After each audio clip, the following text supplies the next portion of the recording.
Is my screen? I think it's visible to everyone. Yeah, it's visible. Thank you, Prabhu. Clear. Yeah. So yeah, we'll be reading through Bhagavad Gita chapter 7, text 16, chapter entitled Knowledge of the Absolute. Okay. So I'll just recite the text 3 times and we'll go through synonyms and translation. Okay. चतुर्विधा भजन्ते मां जनाः सुकृतिनोऽर्जुन आर्तो जिज्ञासुरर्थार्थी ज्ञानी च भरतर्षभ चतुर्विधा भजन्ते मां जनाः सुकृतिनोऽर्जुन आर्तो जिज्ञासुरर्थार्थी ज्ञानी च भरतर्षभ चतुर्विधा भजन्ते मां जनाः सुकृतिनोऽर्जुन आर्तो जिज्ञासुरर्थार्थी ज्ञानी च भरतर्षभ Synonyms. Chatuh vidhaha, 4 kinds of. Bhajante, render services. Mam, unto me. Janaha, persons. Sukritinaha, those who are pious. Arjuna, O Arjuna. Artaha, the distressed. Jignasuhu, the inquisitive. Arthaye, one who desires material gain. Gnani, one who knows things as they are. Cha, also. Bharata, Rishabha, O great one amongst the descendants of Bharata. Translation by Srila Bhaicharan Arvinda Bhaktivedanta Swami Srila Prabhupada. Srila Prabhupada ki jai. Translation. O best among the Bharatas, 4 kinds of pious men begin to render devotional service unto me. The distressed, the desire of wealth, the inquisitive, and he who is searching for knowledge of the Absolute. Amazing. So, purport by Sri Venkatesa Bhaicharanaravinda Bhaktivedanta Swami Srila Prabhupada ki jai. Purport. Unlike the miscreants, these are adherents to the regulative principles of the scriptures, and they are called Sukritinaha, or those who obey the rules and regulations of scriptures, the moral and social laws, and are, more or less, devoted to the Supreme Lord.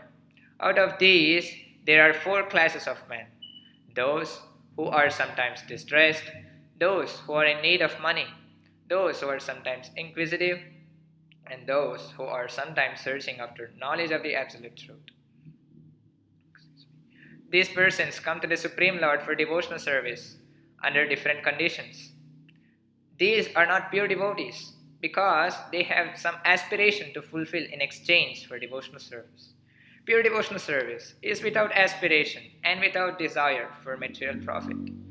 The Bhakti Rasamrita Sindhu, first canto, first chapter, 11th verse, defines pure devotion thus: Anyabhilashita shunyam gnana karmadhyanavritam anukulyena krishnano shilanam bhaktiruttama. One should render devotional, transcendental loving service to the Supreme Lord Krishna favorably and without desire for material profit or gain through fruitive activities or philosophical speculation. That is called pure devotional service. When these 4 kinds of persons come to the Supreme Lord for devotional service and are completely purified by the association of a pure devotee, they also become pure devotees. As far as the miscreants are concerned, for them devotional service is very difficult because their lives are selfish, irregular, and without spiritual goals. But even some of them, by chance, when they come in contact with a pure devotee, also become pure devotees. Those who are always busy with fruitive activities come to the Lord in material distress and at the time associate with pure devotees and become, in their distress, devotees of the Lord. Those who are simply frustrated also come sometimes to associate with the pure devotees and become inquisitive to know about God. Similarly, when the dry philosophers are frustrated in every field of knowledge, they sometimes want to learn of God and they come to the Supreme Lord to render devotional service and thus transcend knowledge of the impersonal Brahman and the localized Paramatma and come to the personal conception of Godhead by the grace of the Supreme Lord or his pure devotee. On the whole, when the distressed, the inquisitive, the seekers of knowledge, and those who are in need of money are free from all material desires, And when they fully understand that material remuneration has nothing to do with spiritual improvement, they become pure devotees. As long as such a purified stage is not attained, devotees in transcendental service to the Lord are tainted with fruitive activities, the search for mundane knowledge, etc. So one has to transcend all this before one can come to the stage of pure devotional service. Amazing. Great. Okay, just recite the Mangalacharana prayers. ॐ अज्ञानतिमिरन्धस्य ज्ञानञ्जनशलाकया चक्षुरुन्मीलितं येन तस्मै श्रीगुरवे नमः श्रीचैतन्यमनोभीष्टं स्थापितं येन भूतले स्वयं रूपकदा मह्यं ददाति स्वपदान्तिकं वन्देऽहं श्रीगुरो श्रीयतः पदकमलं श्रीगुरुन् वैष्णवांश्च श्रीरूपं साग्रजातं सागणरघुनाथान्वितं तं सजीवं साद्वैतं सावधूतं परिजनसहितं कृष्णचैतन्यदेवं श्रीराधाकृष्णपादान् सागरललिता श्रीविशाखान्वितांश्च हे कृष्ण करुणा सिंधो दीनबंधो जगत्पते गोपेश गोपिका कांत राधा कांत नमोस्तुते तप्त कांचन गौरांगी राधे वृंदावनेश्वरे वृषभानुसुते देवी प्रणमामि हरिप्रिये वाञ्छाकल्पतरुभ्यश्च कृपा सिन्धुभ्य एव च पतितानां पावनेभ्यो वैष्णवेभ्यो नमो नमः नमः ॐ विष्णुपादाय कृष्णप्रेष्ठाय भूतले श्रीमते भक्तिवेदान्तस्वामिन् इति नामने नमस्ते सारस्वती देवी गौरवाणी प्रचारिणे निर्विशेषशून्यवादी पाश्चात्यदेशतारिणे श्रीकृष्ण चैतन्य प्रभु नित्यानंद श्री अद्वैत गदाधर श्रीवासादि गौरभक्तवृंद हरे Krishna Krishna Krishna Hare Hare Hare Ram Ram Ram Hare Hare. So, by the mercy of devotees, I have been given this opportunity to speak on Bhagavad Gita. So yes, so actually I thought of doing this lecture. First, we'll go through the purport of Srila Prabhupada and discuss it in detail. And if we have some more time, then we can even go through the Nectar of Devotion, where Rupa Goswami, he uses this same verse and quotes it and applies it in a different way. And if we have further time, we can even go through that even. So okay, I'll just start. Okay, so as usually when we come across verses in Bhagavad Gita, and I am I'm suddenly quoting this verse, so one can think, or why is Lord Krishna speaking this verse? So for that, we need to go 2 verses before what's happened, what made the Lord say this verse. So if you just go a few 2 verses before, we go to the 7.14, where Krishna says, this divine energy of mind, consisting of the 3 modes of material nature, is difficult to overcome, but those who have surrendered unto me can easily cross beyond it. So here the main context is surrender. So why we need to surrender? To overcome Maya, the material energy. And Maya is very strong, very difficult to overcome. And this said by Lord himself, the Lord himself is saying that Maya is very difficult to overcome, which consists of 3 modes of material nature and difficult. Lord is giving us clue that don't be puffed up, that you can easily overcome Maya. It's very difficult, very difficult. And how one can overcome Maya? That's why the Lord explains that just by surrendering unto Him, one can easily cross. See, the word easily is used. Easily cross beyond it. It's amazing. So the context is surrender. Okay, then what's next? The next verse, the Lord describes that those who do not surrender to Him. So in His 15th verse, we see that the Lord describes those miscreants who are grossly foolish, who are lowest among mankind, whose knowledge is stolen by illusion, and who partake to the atheistic nature of demons, do not surrender unto Him. So these are the 4 classes of people who are dushkritino mudha, prapatyante naradhama, maya apahrita gnana, asurim. So Dushkrita Mudha means rascals, Srila Prabhupada translates. No, foolish people. They do not surrender unto the Supreme Lord. And who are lowest among mankind, they do not surrender. Whose intelligence has been stolen by illusion, they do not surrender. And who are atheists. No? Srila Prabhupada translates the word asura. Sometimes in India, when we use this word like asura, everyone considers as demons. But actually, asura means atheists. So we can call in even that those who are atheistic, they are no better than demons. Actually, asura means demons. So who are atheistic in nature, they are no better than demons. So these four people, they do not surrender under the Supreme Lord. Then, then in the next verse, no, Lord describes. Then who surrenders? These are the four kinds of people who surrender to the Supreme Lord. What are they? The one in distress, the desire of wealth, the inquisitive, and he who is in search of the knowledge of the Absolute. So these are the four kinds of people who surrender to the Supreme Lord. And the other four, they do not. Okay. So let's discuss the purport now. So this is like the background, what happened, why is the Lord saying this verse, and now let's discuss what the Lord said actually in detail, in the context of acharyas. Okay, let's discuss the paragraph. So if you see the first paragraph, there are three things Srila Prabhupada is particularly speaking in context. In particularly, Srila Prabhupada is mentioning. One is, who are the people who surrender to the Supreme Lord? None other than these four people. That is the first thing. And the second thing, are these four people really pure devotees? We say that these people are surrendering, but are they pure devotees? That is the second thing Srila Prabhupada is talking about. And the third thing is, what is pure devotional service? So these three things, so this purport is mainly divided into three parts. And the first part describes about these three things. Who are these four people? And are they pure devotees? If not, then what is pure devotional service actually? Okay, let's start with the first one. So, who are these four types of people? And the first sentence, Srila Prabhupada says, unlike the miscreants. So, miscreants are the other four people who do not surrender unto the Supreme Lord.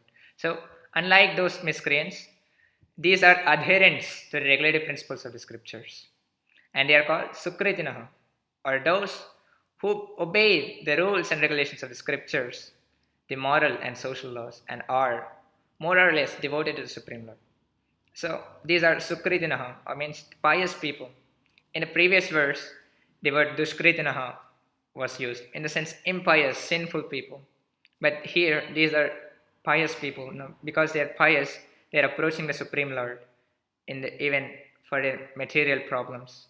So people who come to the religious places are generally considered as pious than those who atheistically, with their atheistic approach, reject the existence of God. Okay. So these four people, Srila Prabhupada explains them. They are the adherents of the regulative principles of scriptures. So they believe in the Shastra, they believe in the scriptures, they obey to the rules and regulations of the scriptures. They are moral people, social. So these are the things Srila Prabhupada explains. So these are good people they are, who come to the Supreme Lord. Then, who are they? Srila Prabhupada explains. The distressed, one who is in distress, he comes to the Supreme Lord. Then, one who is in need of money, he too comes to the Supreme Lord. And the third is inquisitive, who wants to know what is this world, why am I suffering? So this is the third kind of people who come. And the fourth is one who is searching for knowledge, Gnani. He comes to the Supreme Lord. So these are the four kinds of people. They are good. They adhere to the regulative principles of scriptures, pious, and good people they are. So, okay, I've been telling that they are good people. So are all the good people devotees? Are all the good people pure devotees? Srila Prabhupada says, these are not pure devotees. Why? Because they have some aspiration to fulfill in exchange for devotional service. In a sense, they're coming to the temple. That's good, but they have some material desires. So they are coming with a motive. to fulfill that motive they are coming. So if the motive, so there's a possibility that if their motive is not fulfilled, then there may be a cause for them to become dushkritinaha. No, here, no, because they are coming to the temple, they are pious. But if that motive is not fulfilled, they can become impious. They can become sinful. So that's the reason they are not considered as pure devotees. So this is like the danger red zone for these people. No, if this is not fulfilled, their motives are not fulfilled, they'll become impious, sinful people. And that is one of the reasons why one person behaves atheistic or becomes a demon. In the ninth chapter, the Lord says, "Moghasha mogha karmano." When one's desires are baffled, when one's activities are baffled, karmano. When one's knowledge is baffled, he takes the atheistic, nature of demons. He becomes a demon. So these are the people who are coming with aspirations, and when they become baffled, there is a possibility that they can become demons. That's why they are not considered as pure devotees. Okay. So what is pure devotion, sir? So we have covered two things. First is, who are these four people? The inquisitive, the one in distress, the one in need of money, and the one who is in search of knowledge. And they are not pure devotees. It's a straightforward thing. Okay. So the third thing is, what is pure devotional service then? Is it with motives? No. Is it that one who comes with motives is rejected? No. Srila Prabhupada quotes that pure devotional service is without aspiration and without desire for material profit. And this makes me remember one of the verses from Srimad Bhagavatam. Savai pumsan paro dharmo yatho bhakti radhokshati ahaitukya pratihata yayatma suprasidati. So, what is the highest religion or the topmost religion? Actually, the word dharma in that verse, uh, dharma is generally translated as religion or a kind of faith. But Srila Prabhupada is completely against this thing, Srila Prabhupada says that faith can be changed at any time, any moment. Today, I believe in something and tomorrow I may not believe in that same thing. I may believe in something else. Today I'm a Hindu, tomorrow I may be a Christian or a Muslim. So faith can be changed. But dharma means occupational duty. And what is the highest occupational duty? It is to serve Adhokshaja, Krishna. And how one has to serve him? Without interpretation or interruption and motivation, or self-motivation, we can say. And what happens then? Then one becomes completely satisfied. Yayatma suprasidati. So this is like an important thing, Everyone in the world is searching after satisfaction in so many things, technology and so many other things. Technology is one of them, because I'm a technical guy. Okay. So satisfaction. So by rendering devotional service, one becomes satisfied. And that devotional service should be without any interruption and without any personal motive. Okay, so here the Prabhupada quotes Rupa Goswami's verse from Bhakti Rasamrita Sindhu, the Nectar of Devotion, describing pure devotional service. So, very famous verse. Anyabhilashita shunyam gnana karmadhyanavritam anukulyena krishnanu shilanam bhaktiruttama.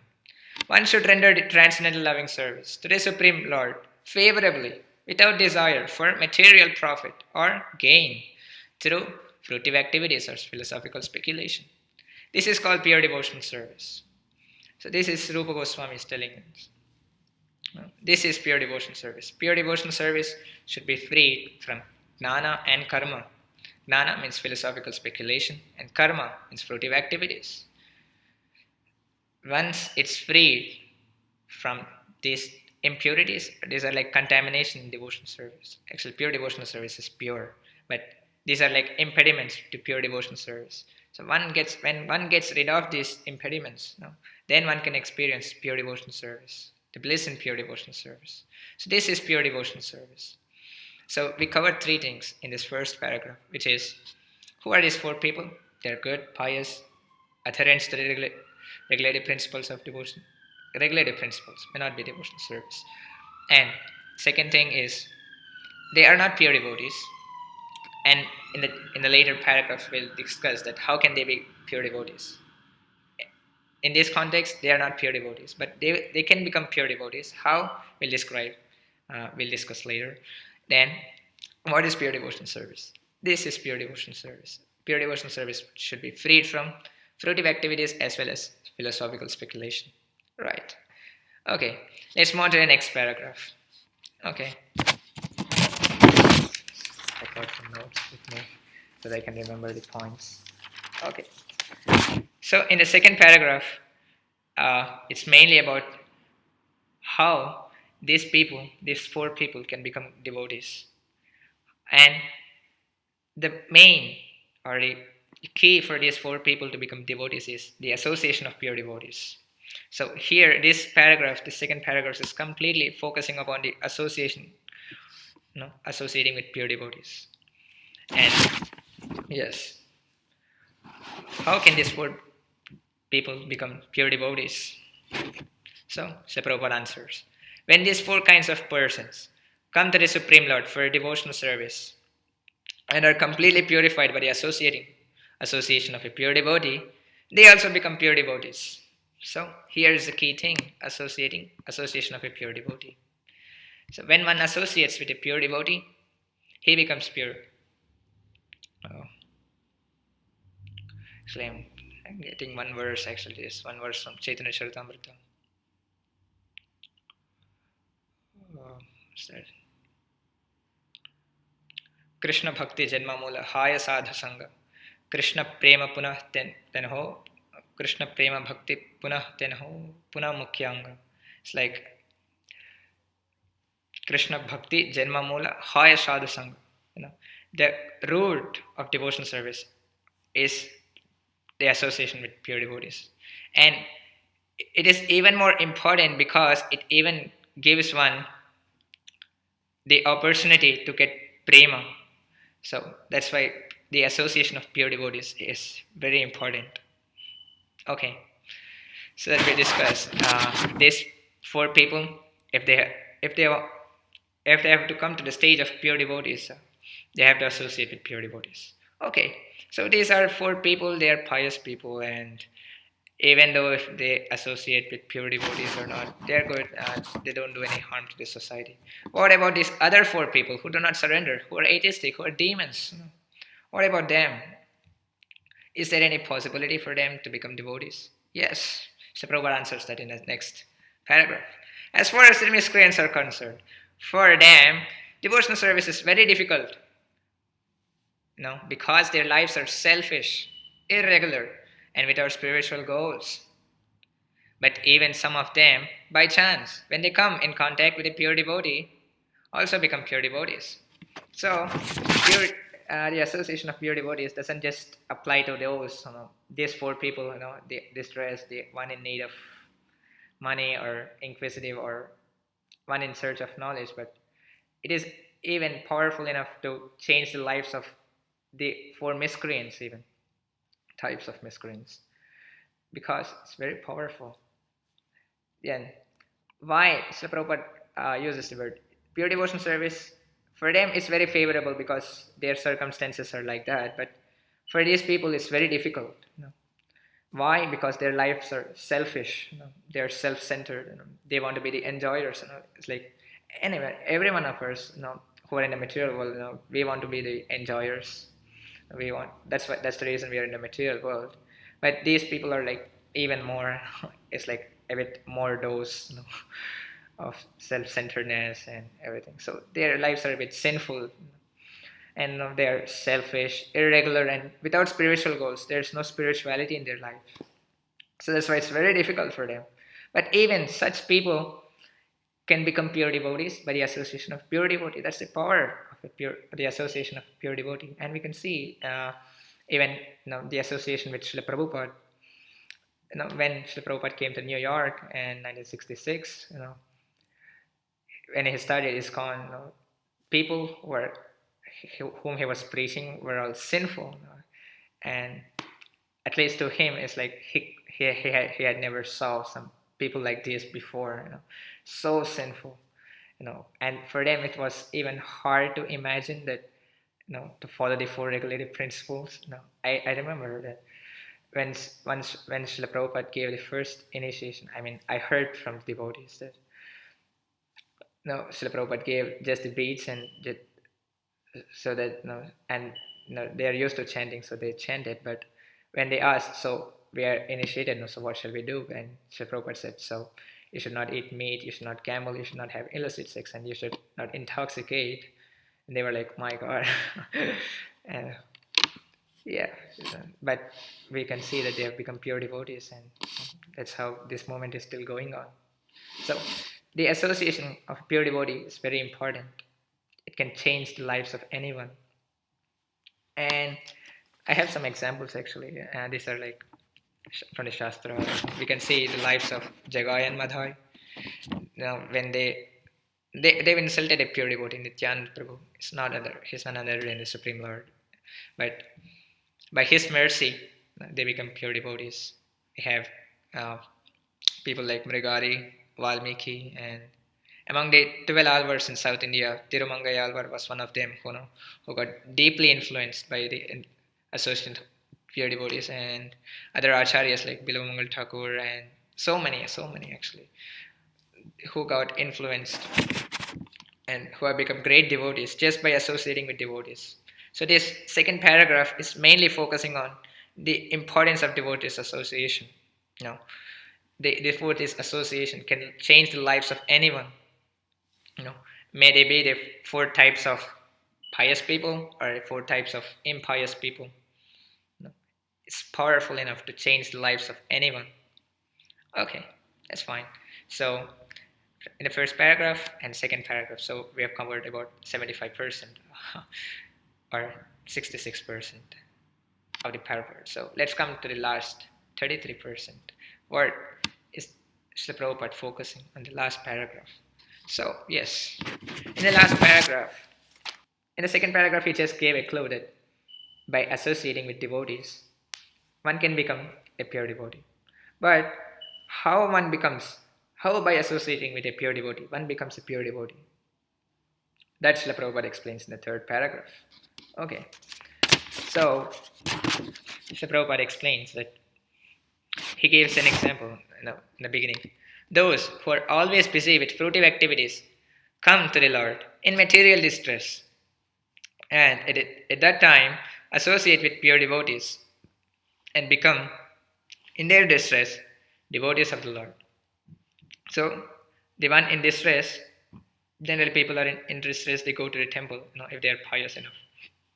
Excuse me.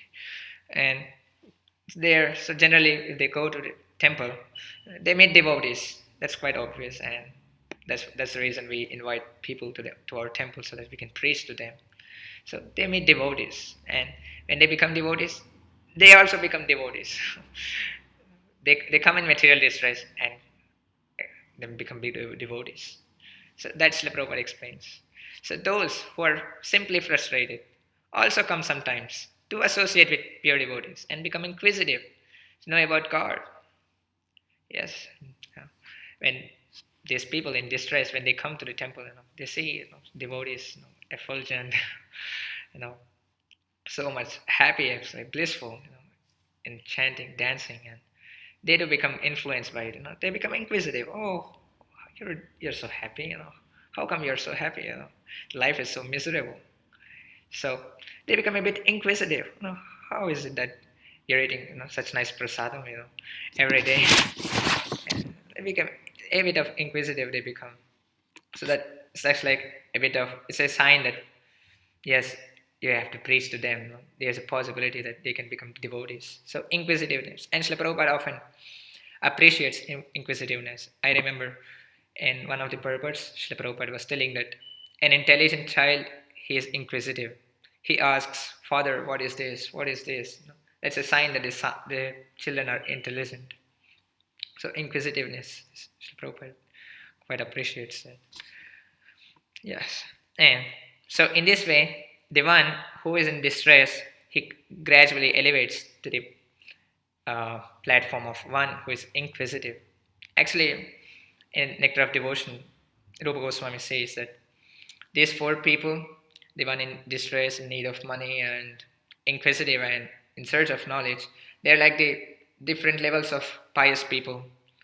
So one who is the most pious people, he's like the one who is in search of knowledge, and a bit little less pious is like the one who is inquisitive. A little less pious is the one in need of knowledge, and his little less pious is the one who is in material distress. So in this stage, when he starts inquiring, he's gradually elevating from the stage of being distressed to the one who is inquisitive. Then, later on, so this is how one person comes to the stage of inquisitive. Then, what happens next? Srila Prabhupada says. Similarly, even the dry philosophers, means these people are already, they have some knowledge. They're philosophers, are frustrated in the field of knowledge. They sometimes want to learn of God, and they come to the Supreme Lord to render devotional service and thus transcend knowledge of the impersonal Brahman and the localized Paramatma, and comes to the personal conception of Godhead by the grace of the Supreme Lord or his pure devotee. So here, the one in search of knowledge, Srila Prabhupada explains them as Maya, could be even Mayavadis or impersonalists. They believe in God, but they're like struck in the level of Brahma Jyotir. And when they associate with pure devotees, devotees who are situated in the conception of Supreme Lord as person, so they gradually, when they're inquisitive, by their inquisitiveness, when they ask questions, and when they get correct answers, the exact answers for what they were searching for, they become elevated. Their knowledge increases, and they go beyond their knowledge. They go beyond their impersonal conception, to the conception of localized Paramatma, and from there they perceive Bhagavan, Supreme Lord, as a person. So this is how, by the association of a pure devotee, the one who is in distress gradually elevates to the platform of the one who is inquisitive, and from the stage of being inquisitive to the stage of knowledge and to the stage of devotee. Devotee is beyond these four things actually. He is beyond these four types of persons. That's the reason Srila Prabhupada was mentioning in the first paragraph that these are not pure devotees. But they can be made pure devotees. How? By the association of devotees. And how? By associating with devotees, he can be elevated. He describes in this paragraph actually. Yeah. And yes, this is how Srila Prabhupada says. And on the whole, yeah, Srila Prabhupada is concluding over here. On the whole, when the distressed, the inquisitive, the seekers of knowledge, and those who are in need of money are free from material desires, and when they fully understand the material remuneration has nothing to do with spiritual improvement, they become pure devotees. When material life has nothing to do with spiritual life, they become pure devotees. And so Prabhupada, here is a condition. As long as such a purified stage is not attained, devotees in transcendental service to the Lord are attained with fruitive activities and in search of mundane knowledge. So now there is a chance that if they do not become properly situated in spiritual plane, then there's a chance of falling down from the again they start continuing their fruitive activities and speculation. So Srila Prabhupada concludes that one has to transcend all this before one comes to the stage of pure devotional service.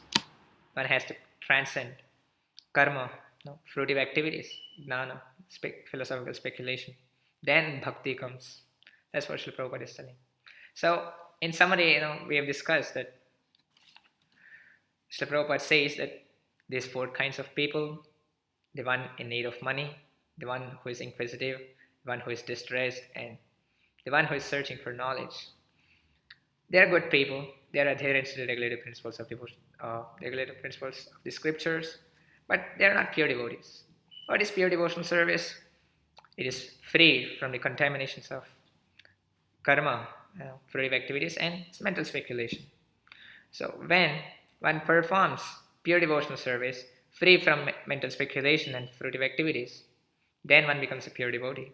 And one becomes a pure devotee by associating with those who are free from fruitive activities and mundane speculation or mental speculation. So, by the association of pure devotees, one becomes a pure devotee. So, that's the sum and substance of Srila Prabhupada's purport on this verse. Uh, I just want the review from the. I mean, if we have enough time, then we can even go further on this verse. Actually, I wanted to discuss what Srila Rupa Goswami explains this verse in Nectar of Devotion. So if that is all right, then I can go ahead.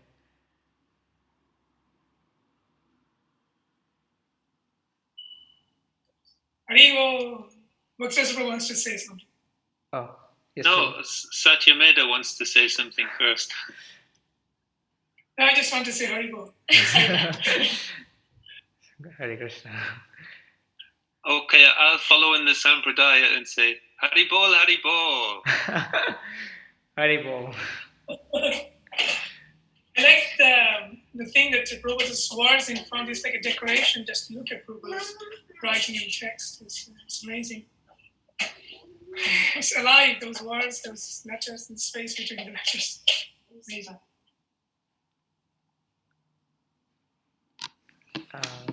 Yes, Prabhu. So it's like oh, sorry, Shresh, you were busy. No, Prabhu. Actually, I was just thinking. It's already 3 o'clock. So should I go ahead or should I stay back? I had a question.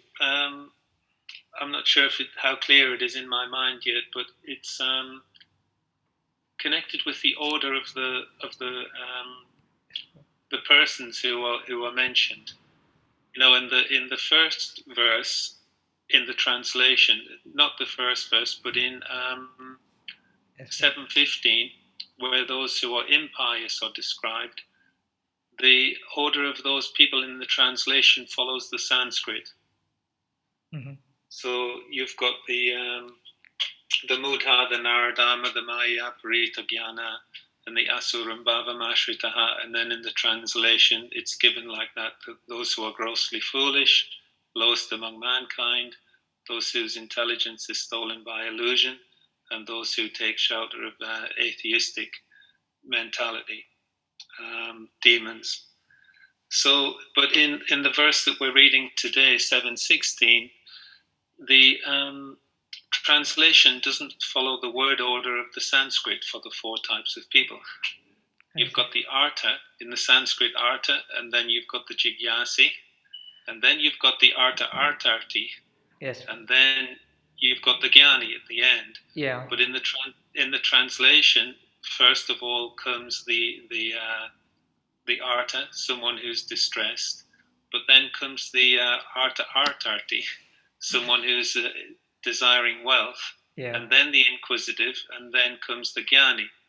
So I thought that's interesting, that there seems to be, you know, to the mundane vision at least, let's say, there seems to be a discrepancy there. Although it's, you know, you can say discrepancy from a linguistic point of view maybe, but because they kind of parallel each other, these 4 types in 7:15 and 7:16, basically they're the same type of person, just that one group is pious and the other group is impious, but they share the same kind of basic characteristics, these four types. So I'm kind of curious if you had any insights into why that reversal is there in the word order from the Sanskrit. And I suppose that question is also connected to another question, and that is that, are you aware of any correspondence that is made by teachers or previous acharyas between, because, you know, it's a quadruple typification, and it kind of brings to mind the quadruple typification in the 4 Varnas and the 4 ashrams that Krishna mentions in the 4th chapter. So are you aware of any acharyas or teachers who make that connection and say that, yes, these are basically the archetypical Shudra, Vaishya, Kshatriya and Brahmana mentalities which are being described in these verses, and either someone is pious or they're not pious, and depends on which group they fall into. So, and I guess that the reason why I asked that second question is because that would make sense of why the word order is switched in the middle for the 716 that we're looking at today. So I just thought that might be something interesting to discuss if you have any insights. Or actually, I thought this is a good thing. Actually, these four things are related to four varnas and ashramas. But actually, I feel like I heard it before somewhere, but I don't remember exactly. So I think I cannot give my interpretation on this. So yeah, and regarding the way of ordering, could be interesting discussion, Prabhu. Yeah, because I actually before while preparing for the class, I thought of okay, I'll just match these things. How these four over here and the four over here. So how are they connected, interconnected somewhere? Actually, I thought of doing it, but somehow I was in a hurry and I couldn't manage to correlate these four people together. But actually, if I could have made some research on it, so it would have been a good presentation. Yeah, I suppose because there's two things that kind of triggered it in my mind. One was that the artarti seems to obviously correspond to Vaishya. Yeah. That's like a nutshell description. Elsewhere in Bhagavad Gita, Krishna concentrates on Krishi Gauraksha. Yeah. But Krishi is the point. But we know that the Vaishya is that person who's interested in making business. And for you I make no profit. That's the mantra. So, and then the inquisitive, I was thinking about that. So how is that a Kshatriya?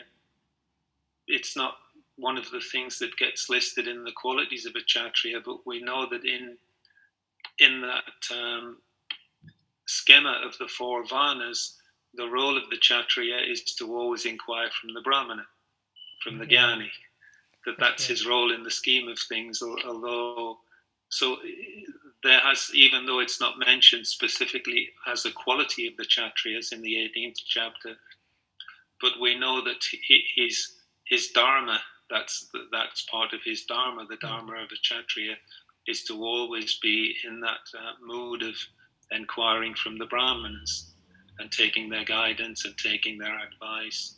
They have to have, if someone's a well-established Kshatriya, they have to have a board of Brahmanas that they refer to, like houses of parliament or whatever. So I guess that was it. And then when you mentioned, did you quote something from Jiva Goswami, who had said that it's according to the degree of piety? It's from Rupa Goswami. Rupa Goswami, yeah. Nectar of Devotion.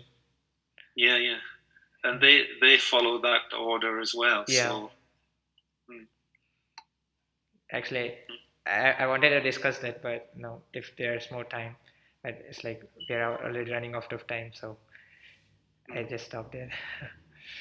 Actually, eventually Prabhupada gives examples for these four people as the one who is in distress as Dhruva Maharaj, and the one who is in distress is Gajendra, and one who is in need of money as Dhruva Maharaj, and one who is in knowledge are the four Kumaras, and the one who are inquisitive as the Shaunaka Rishis and the other sages of Naimisharanya.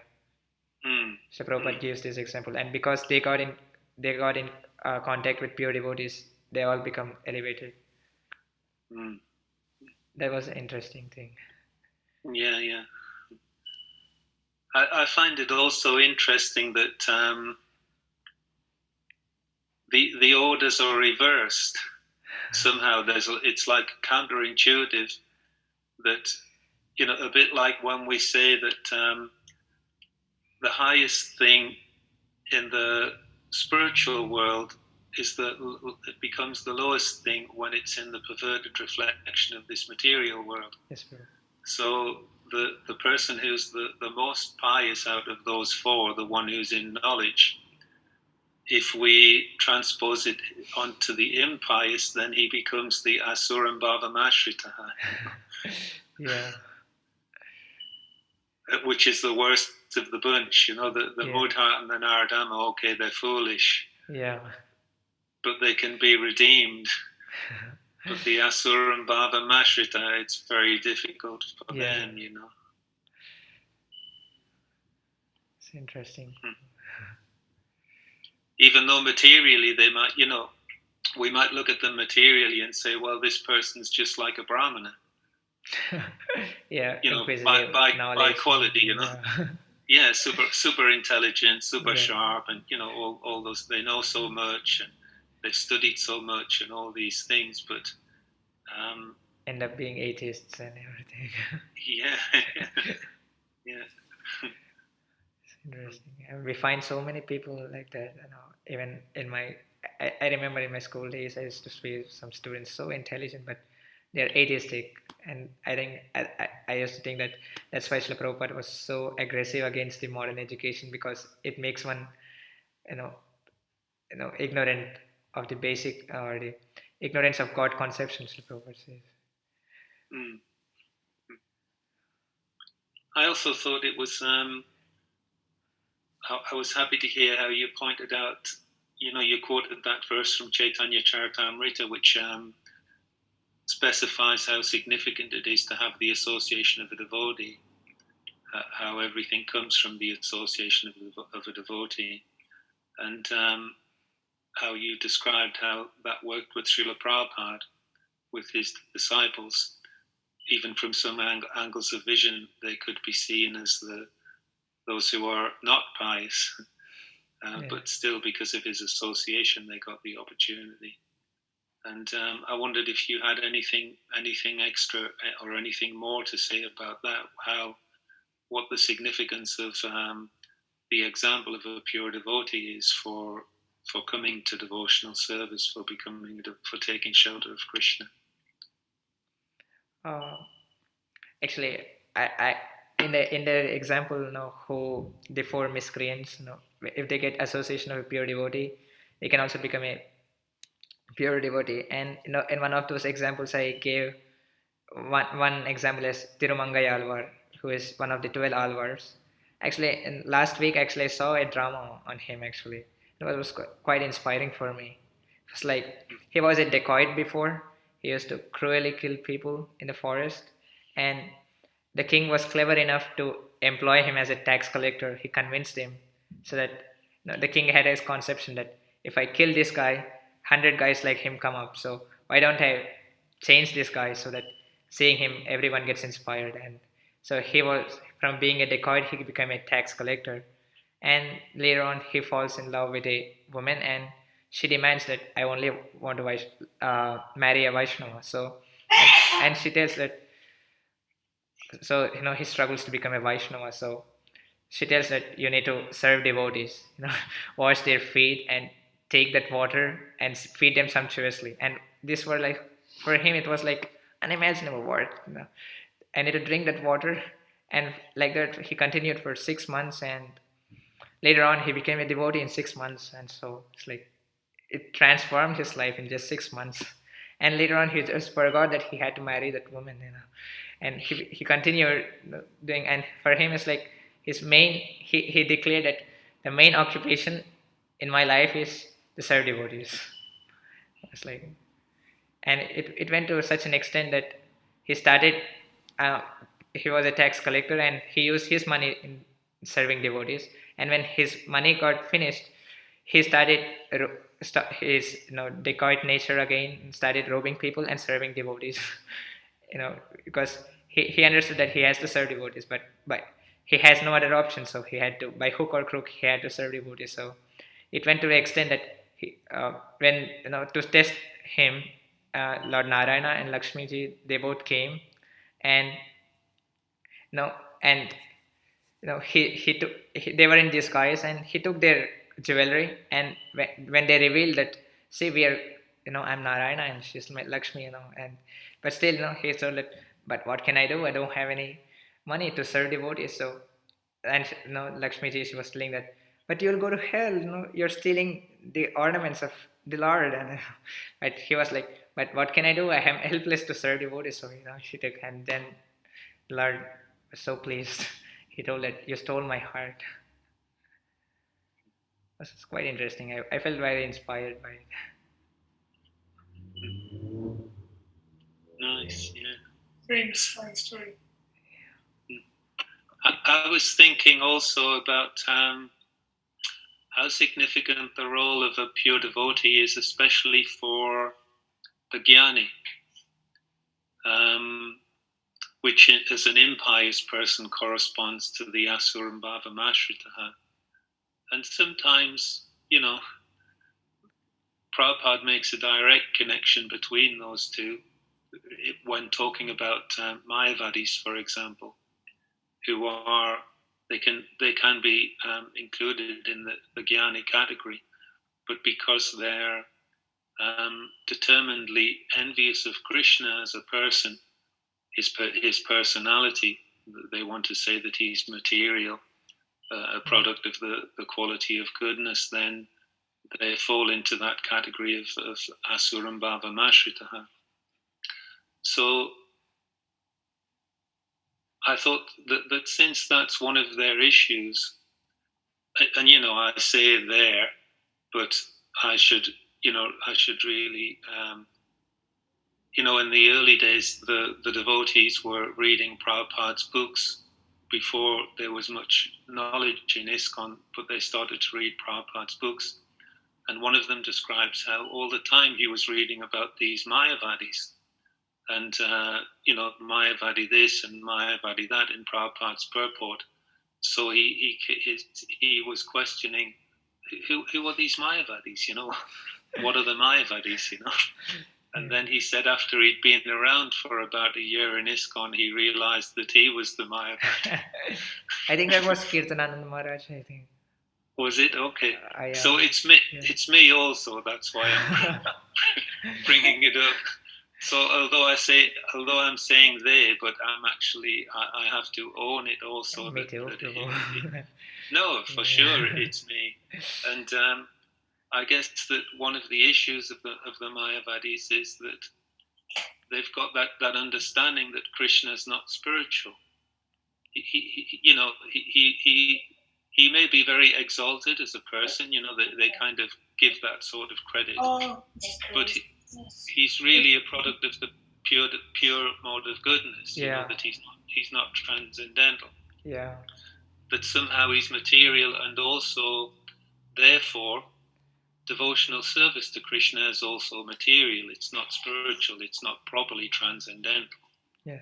So I was thinking that I've been reading Lord Chaitanya and his discussions with Prakashananda Saraswati in Benares, and how those, although they were critical of Lord Chaitanya, openly critical, so they criticized him so badly that his followers, Chandrasekhar, they couldn't tolerate it. They pleaded with Lord Chaitanya, please do something, because we can't bear to hear what they're saying any longer. We can't put up with it, but we don't have the capacity to defeat them. We can't refute what they're saying, because we don't have the knowledge or the ability to do it. But neither can we bear to hear it, any longer. So please do something. So Lord Chaitanya, it was arranged by someone else, by a Brahmana who came to invite them both to his place for lunch. Yeah. And Lord Chaitanya agreed to put his disciples out of misery. And they became convinced on the basis of the association of Lord Chaitanya.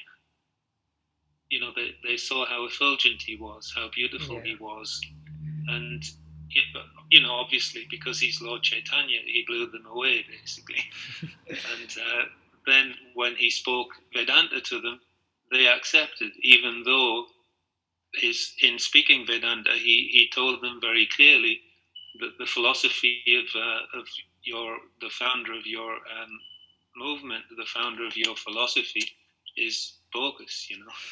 It's misguided. It's deliberately actually misleading. Yeah.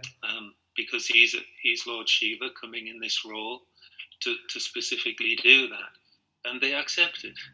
Even they weren't, even though they were dyed-in-the-wool Mayavadis, they were hardliners. They weren't just newbies.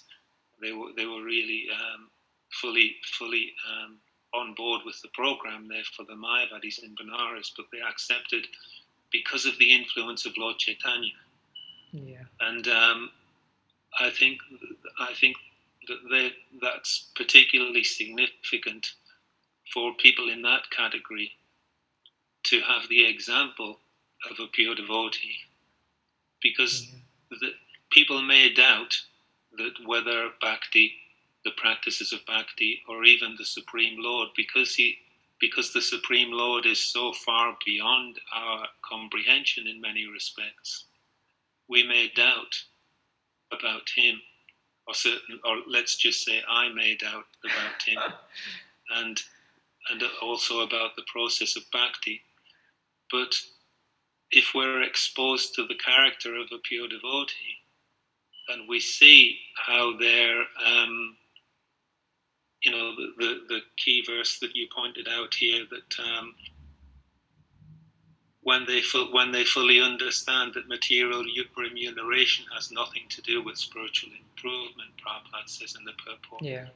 So when we can see that a pure devotee, he has no material motive. Yeah. He's acting without a single drop of material motive in what he's doing. Then we can become convinced firsthand, if you like, about Krishna and about the path of devotion and so on. So I was thinking maybe especially for that. Of course, the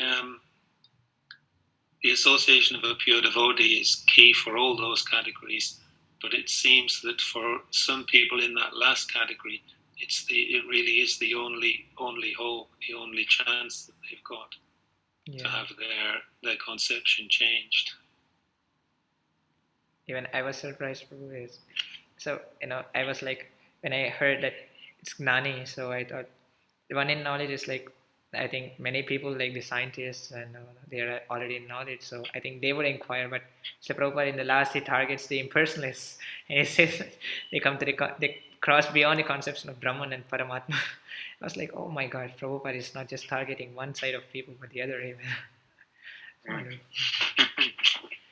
Yeah. And maybe some others have questions. Gayatri, Rupa, Dr. Sarvatam, any other devotees might have a question or a comment. I'm sure Rupa Goswami Prabhu want to say something. Actually, we were very keen to hear him.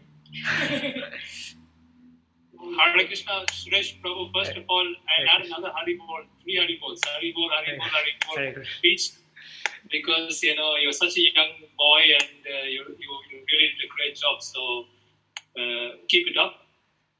My question is, in 2020, how would you define Brahmana? Who is a Brahmana in 2020? Very good question.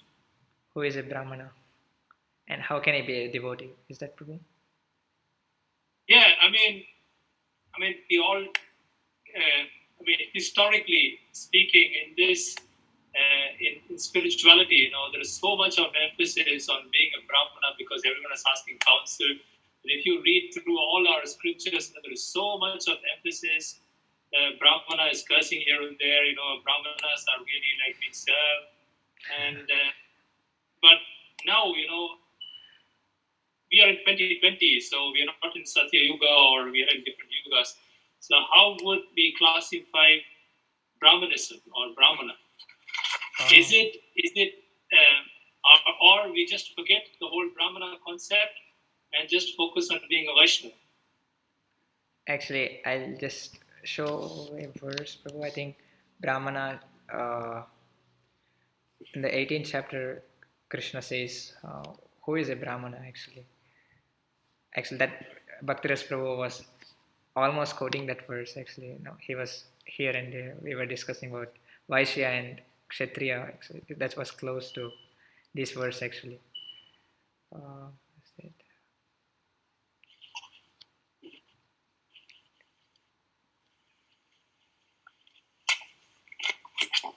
Yes. I'll just share my screen so that you all can see the verse. So, in the 18th chapter, 42nd verse, the Lord says, peacefulness, self-control, austerity, purity, tolerance, honesty, knowledge, wisdom, and religiousness. These are all natural qualities by which the Brahmanas work. So these are like the qualities of a Brahmana. So Srila Prabhupada is completely against the principle that by birth one can become a Brahmana. Or no, even in the 4th chapter, Prabhupada says it. Chaturvarnyam maya srishtam guna karma vibhagashaha. These are 4 orders of, you know, no, the 4 ashramas and the 4 varnas. They are divided on the basis of guna or qualities. So, what are the qualities of a Brahmana? So, these are the qualities of a Brahmana. So, peacefulness, self control, austerity, purity, tolerance, honesty, knowledge, wisdom, and religiousness.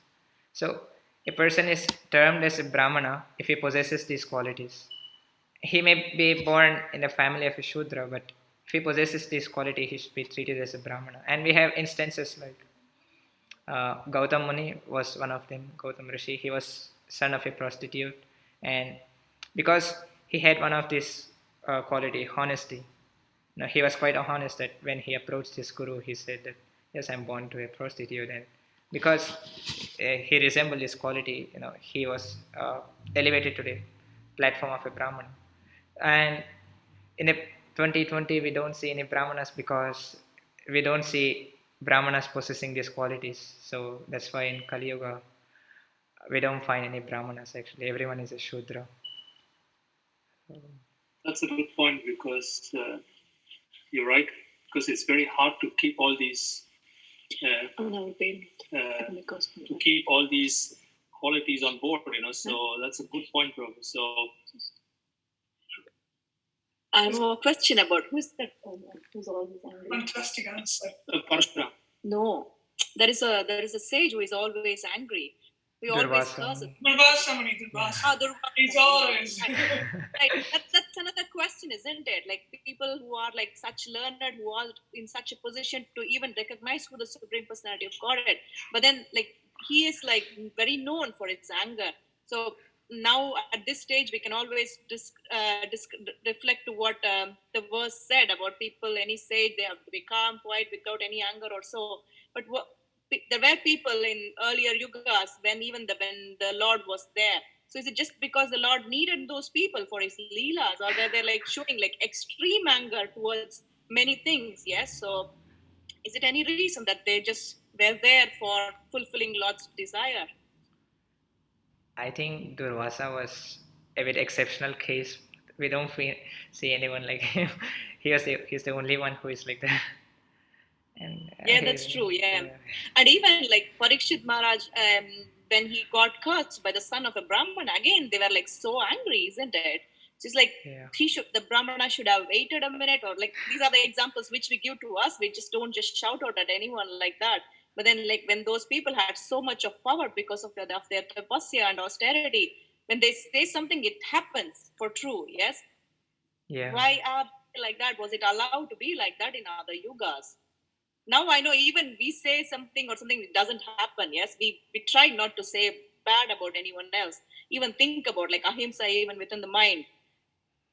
At that time, it was like very commonly happening. Is it not very commonly, or mostly for exalted personalities, these were happening. So part of Leela could be one reason, or is there any other reason for such things? Bhaktiras Prabhu, would you like to add something? I think it's really interesting discussion. A few things come to mind. One is something that I heard through the week. I was listening to Prabhupada memories by a devotee called Chitsukananda. He's Prabhupada's disciple, early disciple from South America. And he told how because they'd had a really late program one night, the devotees didn't get up for Mangalarti. They slept through. And when Prabhupada met them in the morning, he was very angry with them. And he was chastising them in different ways because of their tardiness. That he was saying that you can't neglect these things. It has to be done. Even if you rest later, but still you have to get up, like that. So they were quite disturbed that Prabhupada got so angry with them. And as they were leaving the temple, because it's South America, this devotee Chitsukananda, he thought he'll offer one flower to Prabhupada to try to make up for his bad conduct.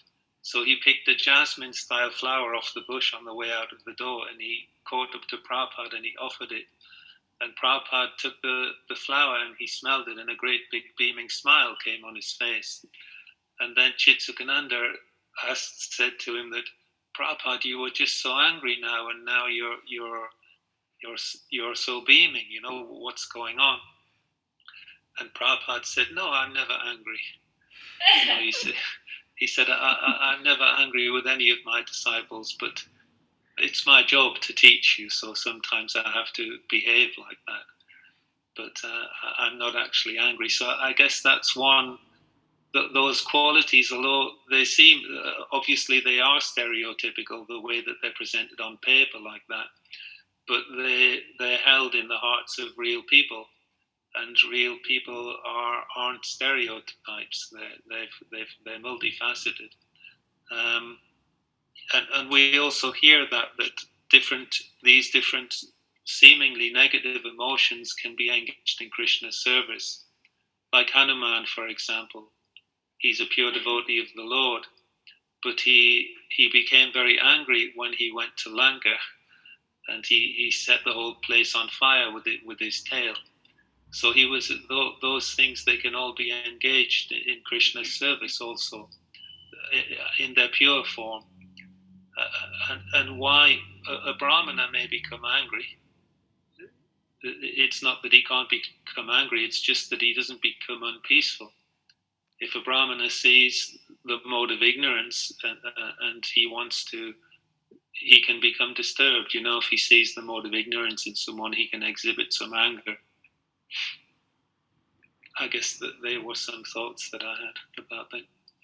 But also, I think that's the kind of a negative commotion or an emotion which possibly we shouldn't try as neophyte devotees, I would say, because we possibly do not have that kind of resilience what they had, because they had in one moment they could be angry and they could forget, but possibly our anger which we develop, normally we tend to even increase our anger by thinking it more and contemplation of the same issue, So, I mean, it's like more of the, I get an example of Shishupal also was angry with Krishna. He still went to Golokottam, so, but also the same way Sudama was also kind of an example which he showed being very in a pleasing mood, So, I mean, to be honest, I would always say, anger is possibly the biggest enemy what we all have within ourselves, and that could easily destroy years and years of practice in sadhana, when coming it up. I mean, I'm not talking about these exalted personalities, so when it comes to anger, possibly they have a good anger management system in place, but not like our anger management system at home, so Actually, vessels will fly all around and I'll have to sit with the helmet at home, so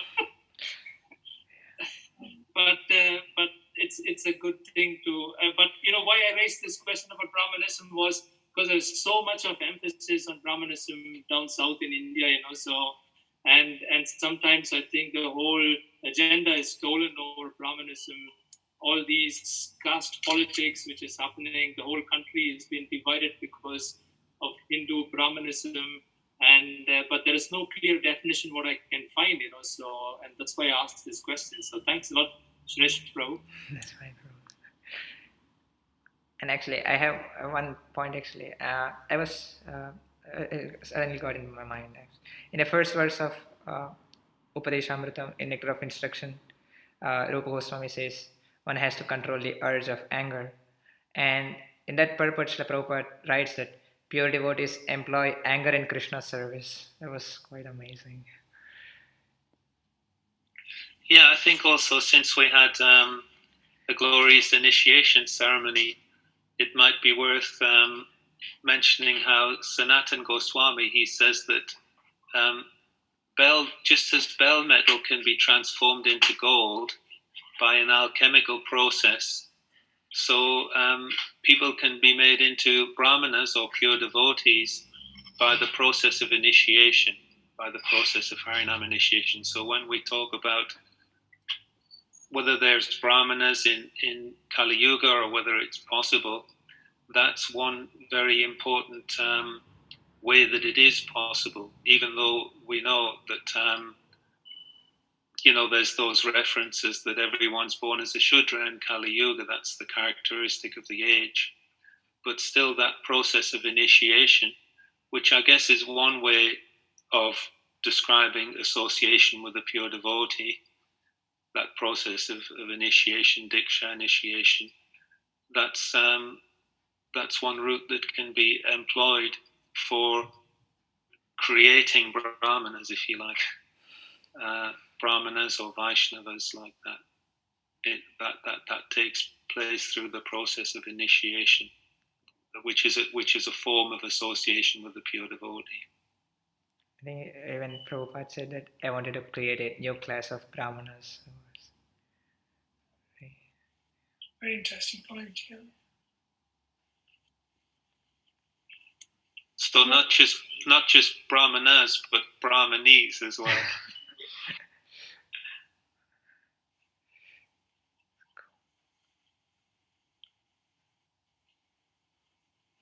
was wondering if Vilasama wanted to say something. Anuttama Dasi. No, Anuttama Gaurapriya, yeah? All our good wishes to you, so. Thank you. I like Anuttama very much. You were mentioning about Gaurapriya, isn't it? My vote goes for Anuttama. Okay. And your voice were so cute yesterday on that fire, so. Yeah. And Oscar drew a nice picture of the whole thing. You had the fire, the fruit.